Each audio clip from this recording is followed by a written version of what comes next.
এই মহররম মাসের আশুরার দিনে অর্থাৎ 10 তারিখে আমরা সে আমলগুলি করি, যার কারণে কিন্তু আমাদেরকে চিরস্থায়ী জাহান্নামে যেতে হবে। তো প্রিয় আসসালামু আলাইকুম ওয়া রাহমাতুল্লাহি ওয়া বারাকাতুহু। সম্মানিত প্রিয় দর্শক, কেমন আছেন আপনারা? আশা করছি সকলে আল্লাহর রহমতে ভালো আছেন। দেশে প্রবাসে যে যেখান থেকে আজকের ভিডিওতে ক্লিক করেছেন সকলকে জানাচ্ছি অসংখ্য ধন্যবাদ। প্রিয় দর্শক শ্রোতা, মহররম মাসে অনেক আমল আছে যে আমলগুলি করলে আল্লাহ রাসূল সাল্লাল্লাহু আলাইহি সাল্লাম বলছেন মুমিনদের সফলতা আসে। তো মুমিন জান্নাতে যেতে পারবে এই আমলগুলির দ্বারা। তবে আরও কিছু আমল আছে যেগুলো কোরআন এবং হাদিসে নেই, কিন্তু আমরা মুসলমানরা এই মহররম মাসের আশুরার দিনে অর্থাৎ 10 তারিখে আমরা সে আমলগুলি করি, যার কারণে কিন্তু আমাদেরকে চিরস্থায়ী জাহান্নামে যেতে হবে। তো প্রিয় দর্শক শ্রোতা, আসুন আমরা আজকে এই ভিডিওতে জানব কোন কোন আমল করলে আমরা জান্নাতে যাব এবং কোন কোন আমল করলে আমরা চিরস্থায়ী জাহান্নামে যেতে হবে।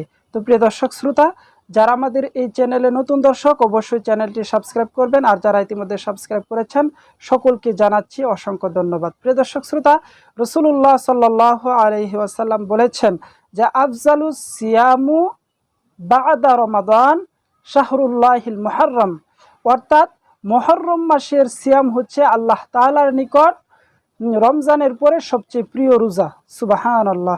তাহলে এই যে মুহররম মাসে আমরা আমল করি, রাসূল সাল্লাল্লাহু আলাইহি সাল্লাম থেকে একটি আমল প্রমাণিত হলো যে মুহররম মাসের 10 তারিখে রোজা রাখাটা রাসূল সাল্লাল্লাহু আলাইহি সাল্লামের সুন্নত।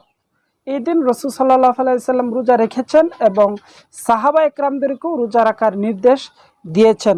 যেমন রাসূল সাল্লাল্লাহু আলাইহি সাল্লাম বলছেন যে ক্বালা রাসূলুল্লাহ সাল্লাল্লাহু আলাইহি সাল্লাম সুমু আশুরা, তোমরা আশুরার দিন রোজা রাখো, ওয়া খালিফু ফিহিল ইয়াহুদা, এবং ইহুদিদের বিরুদ্ধাচারণ করো। অর্থাৎ এই আশুরার দিনে কিন্তু ইহুদিরাও রোজা রাখতো, কারণ এই দিন তারা রোজা রাখার কারণে রাসূল সাল্লাল্লাহু আলাইহি সাল্লাম বলছেন যে ইহুদিরা যেহেতু এই দিন রোজা রাখে, সুতরাং তোমরা এই দিন রোজা রাখবা, ঠিক আছে, তবে ওয়াসুমু ক্বাবলাহু ইয়াওমান ওয়া বা'দাহু, একদিন আগে অথবা পরে আরেকটি রোজা মিলায়া তোমরা 2টি রোজা রাখবা। সুবহানাল্লাহ। তাহলে রাসূল সাল্লাল্লাহু আলাইহি সাল্লাম থেকে কি বুঝলাম যে আল্লাহ তাআলার নিকট সবচেয়ে রমজানের পরে সবচেয়ে প্রিয় রোজা হচ্ছে এই মুহররম মাসের, এবং রাসূল সাল্লাল্লাহু আলাইহি সাল্লাম পরবর্তীতে জানিয়ে দিয়েছেন যে একটা রোজা এই মুহররম মাসের রোজার সাথে বাড়ায় রাখো, অর্থাৎ 2টি রোজা আমরা পাইলাম, অর্থাৎ 9-10 অথবা 10-11, 10-এর সাথে 9 মিলায়া অথবা 11 মিলায়া 2টি রোজা আমরা রাখবো। তো প্রিয় দর্শক শ্রোতা, এই মুহররম মাস সম্পর্কে রাসূল সাল্লাল্লাহু আলাইহি ওয়াসাল্লাম আরও কি বলেছেন সে বিষয়টাও আমরা জানব। রাসূল সাল্লাল্লাহু আলাইহি ওয়াসাল্লাম এরপরে বলছেন যে এই মুহররম মাস যেহেতু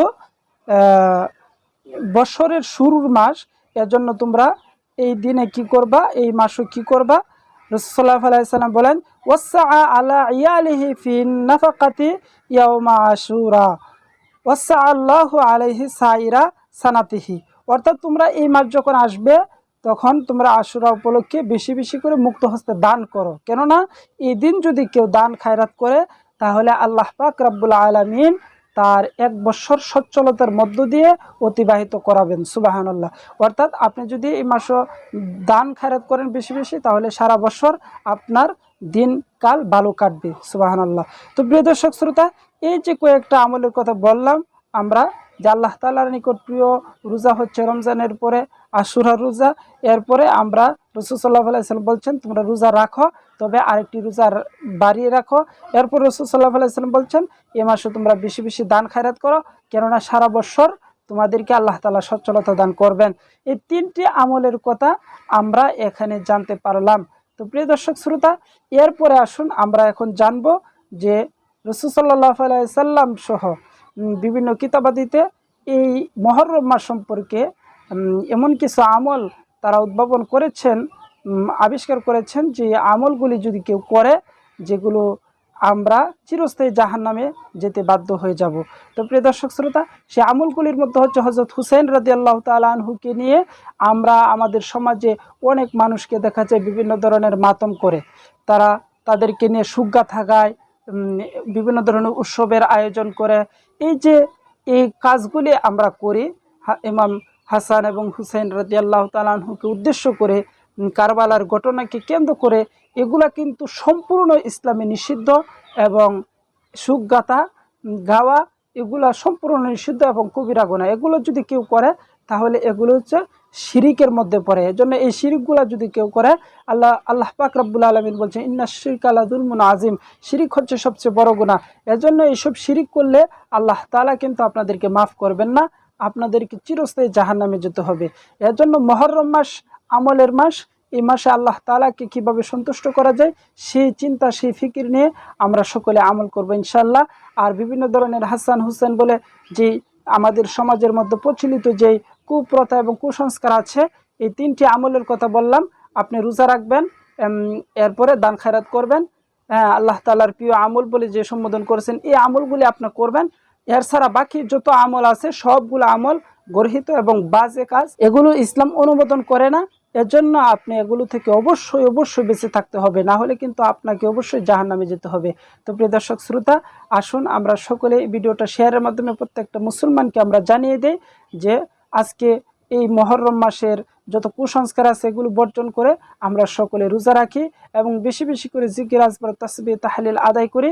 আর যদি একান্ত ইমাম হাসান এবং হুসাইন রাদিয়াল্লাহু তাআলা আনহুর জন্য কিছু করতে হয় তাহলে আমরা তাদের জন্য দরজা বুলন্দির জন্য আমরা দোয়া করব, কারণ তারা তো জান্নাতে যাবে এটা তো নিশ্চিত। আল্লাহ রাসূল সাল্লাল্লাহু আলাইহি ওয়াসাল্লাম বলছেন যে তারা হচ্ছে জান্নাতের সার্টিফিকেট প্রাপ্ত এবং তারা জান্নাতের যুবকদের সর্দার হবে, জান্নাতের যুবকদের সর্দার হবে, সেহেতু তারা জান্নাতে যাবে। তাদের জন্য মাতম করার কোনো দরকার নাই, তারা জান্নাতি, এটা আমরা নিশ্চিত। এজন্য তাদেরকে নিয়ে সুগাতা বা মাতম করা কোনো যৌক্তিকতাই নেই। এজন্য আমরা তাদের জন্য আল্লাহ তাআলার কাছে দোয়া করব, আল্লাহ তাআলা যেন তাদের দরজাতকে আরো বাড়ায় দেয় এবং আমাদেরকে যেন তাদের পদাঙ্ক অনুসরণ করার তৌফিক দান করেন। তো প্রিয় দর্শক শ্রোতা, এই ছিল আজকের ভিডিও। ভালো থাকবেন, সুস্থ থাকবেন, দেখা হবে পরবর্তী কোনো ভিডিওতে। আল্লাহ হাফেজ।